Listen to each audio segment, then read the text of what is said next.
I'm Veronica De Jesus. I'm an artist, educator. I've been doing my artwork for 30 plus years now. So grateful for it. So the thing that really truly inspires my practice, my artwork, is my family and my family story.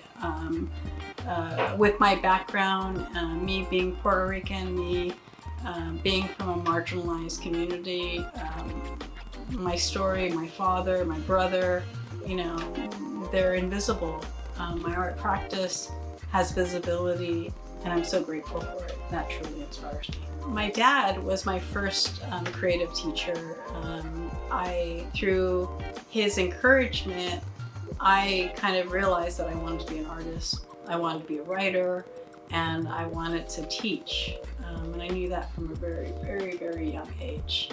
I started developing my skill as an artist in my adult years, like for, as a professional, when I started taking my first class and I met my first mentor, and the Sierra College helped develop my art, and also the San Francisco Art Institute.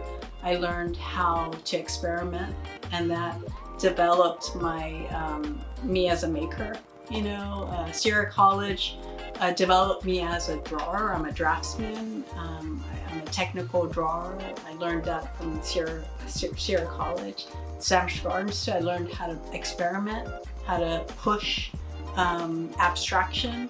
At Berkeley, where I went to grad school, I further learned that I wanted to kind of create worlds. So I went to school for sculpture and installation, and I was able to kind of learn how I can create sculpture that you can interact with in a way that was based on my story, based on this idea of what is ephemeral, what is not permanent, but things that really are going with that life is always fleeting. There's nothing permanent about life. So my materials for my art practice, resources are really important for me. So I'm always thinking about like how to source materials. Like for example, I will glean palm and work with palm. I've also make my own clay. I'll go to the Hollywood Reservoir and I'll find clay, and I'll make my own clay, and I'll create sculptures from my own clay. I like working with paper a lot, and I like cutting and forming. My core base is drawing, so everything circles around drawing. If I can't draw it, then I'll make it, and then if I can't make it, I'll draw it first. But everything is drawing, and sculpture goes hand in hand. The other thing that goes hand in hand recently is I do video and stop motion so that I can tell the story in a more profounder way. How I would describe lowrider culture is, I don't know, I would kind of describe it as a safe space. It's like people go and they can just be comfortable in who they are, and they can celebrate and feel powerful with their cars and, with community. So one example of the way that I have collaborated is years back I was involved in this project called Sound Shack. And it was kind of a sound sculpture. We would install it, and we would invite the community to kind of interact and make sounds. And it was a collaborative project with my partner and 4 other artists. And it brought community together, and it influenced my work, bringing in, I guess, this idea of how to approach things multidisciplinary, and approach things in a mixed media that's even further than just cardboard or palm. It was like kind of involving audio and people and their conversations. Social media is incredibly impactful.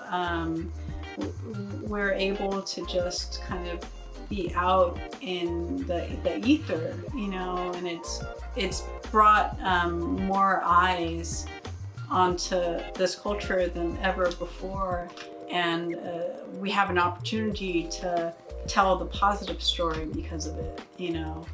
Well, when I would work collaboratively with men, or you know, in these types of different art positioning, I would find that I wouldn't be treated as with respect, you know. Maybe, and then I would until I would mention my education.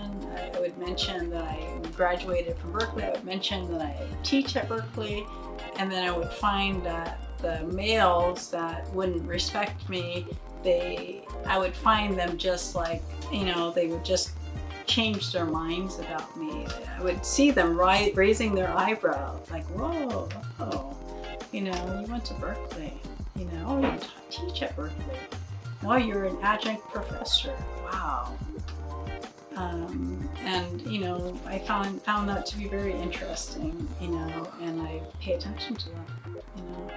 I pay attention to people's power, you know, women's power, female power.